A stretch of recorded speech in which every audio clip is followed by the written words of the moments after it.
আনন্দপুরের নাজিরাবাদে ভয়াবহ অগ্নিকাণ্ডের ঘটনায় এখনো পর্যন্ত ৮ জনের দেহ উদ্ধার হয়েছে।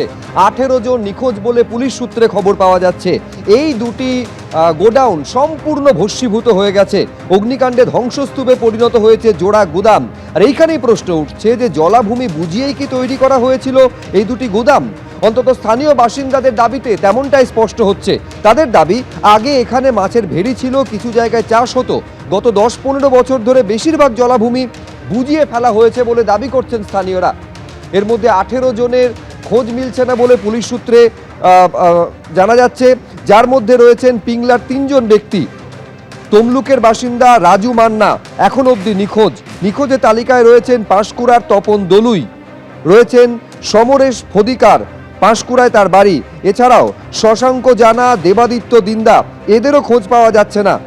হলদিয়ার বাসিন্দা সুব্রত খাঁড়া নিখোঁজ।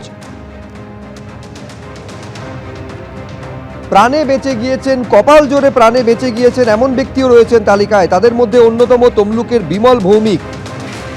তমলুকেরই বাসিন্দা সুশান্ত জানা প্রাণে বেঁচে ফিরেছেন। হলদিয়ার মানব খাঁড়া এবং সুজিত দৌনা এই গুদামে, এই গোডাউনে তারা কাজ করতেন, প্রাণ নিয়ে ফিরতে পেরেছেন তারা।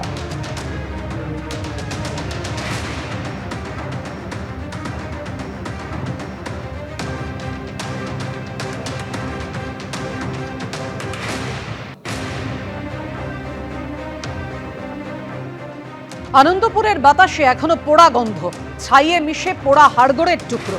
মৃতের সংখ্যা আরো বাড়ার আশঙ্কা।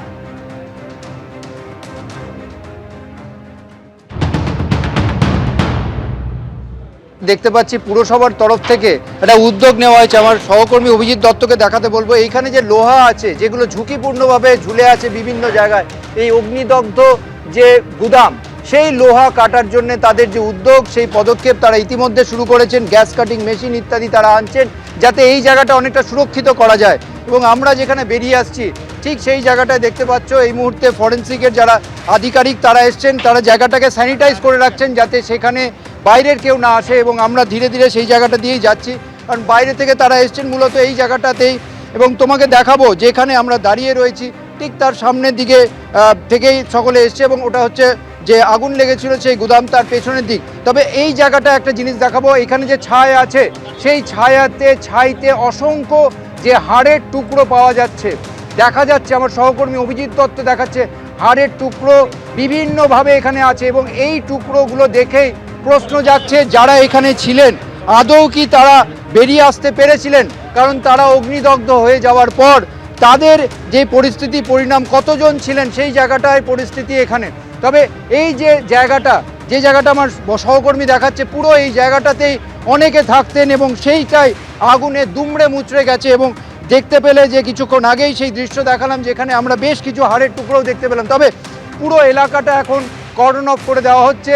তবে আগুনের যে কি অভিঘাত ছিল সেই জায়গাটা তোমরা দেখতে পাচ্ছ। প্রদেশ কংগ্রেসের তরফে প্রদেশ কংগ্রেস সভাপতি শুভঙ্কর সরকার আজকে ঘটনাস্থলে যান। এছাড়াও তার সঙ্গে ছিলেন আশুতোষ চট্টোপাধ্যায়, সুমন রায়চৌধুরী।